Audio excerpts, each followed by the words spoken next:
ഉമ്മൻചാണ്ടി മരിച്ചിട്ട് ഇന്ന് 2 വർഷം തികഞ്ഞിരിക്കുകയാണ്. എന്താണ് അദ്ദേഹത്തെ പറ്റിയ അഭിപ്രായം?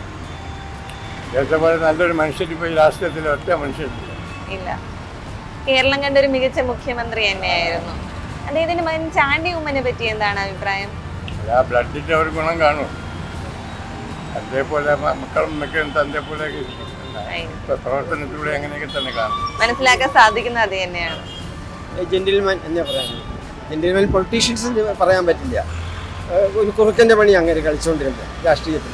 അപ്പോൾ ഉള്ളവരെ എല്ലാം എങ്ങനെയെങ്കിലും ടേൺ ഡൗൺ ചെയ്യട്ടെ. പക്ഷേ ജെന്റിൽമാൻ നന്നായി സഹായിക്കുന്ന ആളായിരുന്നു. പൊളിറ്റീഷ്യൻ രാഷ്ട്രീയം നോക്കാതെ സഹായിക്കുമായിരുന്നു. അത് ഞങ്ങൾക്കറിയാം. പേഴ്സണലി ഞങ്ങൾ ഒരുമിച്ച് പഠിച്ചവരാണ്. നല്ലൊരു മനുഷ്യനാണ്. എല്ലാവർക്കും ഉമ്മൻചാണ്ടി നമ്മുടെ കേരളം കണ്ടതിൽ വെച്ച് ഏറ്റവും നല്ലൊരു മുഖ്യമന്ത്രിയായിരുന്നു എന്ന് പറഞ്ഞാൽ സാധാരണക്കാരായ ജനങ്ങൾക്ക് വേണ്ടി പല പുതിയ പുതിയ നിയമങ്ങൾ കൊണ്ടുവന്ന് പല പ്രവർത്തനങ്ങളിൽ പങ്കെടുത്ത ഒരു മഹൽ വ്യക്തിയാണ് ഈ ഉമ്മൻചാണ്ടി സാറ്. പിന്നെ ഇപ്പോൾ സാറിൻ്റെ മകൻ ചാണ്ടി ഉമ്മനും MLA ആയിട്ടുണ്ട്. പല പ്രവർത്തനങ്ങളിൽ സാറിനെ പോലെ തന്നെ നേതൃത്വം നൽകുന്നതിന് കഴിയട്ടെ എന്ന് ഞാൻ ആശംസിക്കുന്നു.